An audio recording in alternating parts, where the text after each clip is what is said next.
আগে আমার মাকে দেখতাম মোচার এই অংশটা ফেলে দিত। আসলে মোচা যে কিভাবে ছাড়াতে হয় আমরা ঠিক করে জানতামই না। হাই, আমি আলো। আমার আরেকটি মিনি ব্লগে আপনাদের অনেক অনেক ওয়েলকাম।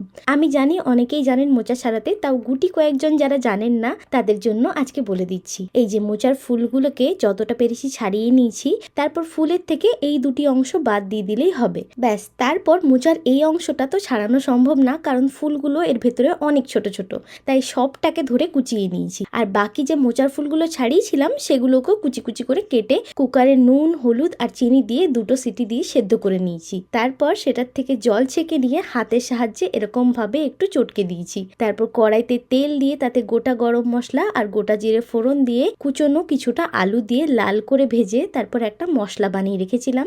1 ইঞ্চ আদা, জিরে গুঁড়ো হাফ চামচ লঙ্কার গুঁড়ো, স্বাদ মতো নুন আর চিনি, সেটা দিয়ে তারপর তাতে হাফ টমেটো কুচি দিয়ে ভালো করে কষিয়ে তেল ছেড়ে এলে মোচা সেদ্ধটা দিয়ে আবার ভালো করে কষিয়ে আর একটু জল ঢেলে আলুগুলো সেদ্ধ করে ভাজা ভাজা করে ঘি আর গরম মশলা দিয়ে নামিয়ে নিয়েছি। নিরামিষ মোচা খেতে চাইলে এরকম ভাবেই খাওয়া যায়। আমি একটু চিংড়ি ভেজে দিয়েছিলাম, এতে স্বাদ দ্বিগুণ হয়। তারপর চিংড়ি মাছ ভেজে তাতে মোচাটা দিয়ে দিলেই রেডি। আর সাথে ছিল গরম ভাত, বেগুন দিয়ে বিউলির ডাল আর মাছ ভাজা। তো এই তো ছিল আজকে shorts. Follow for more, by.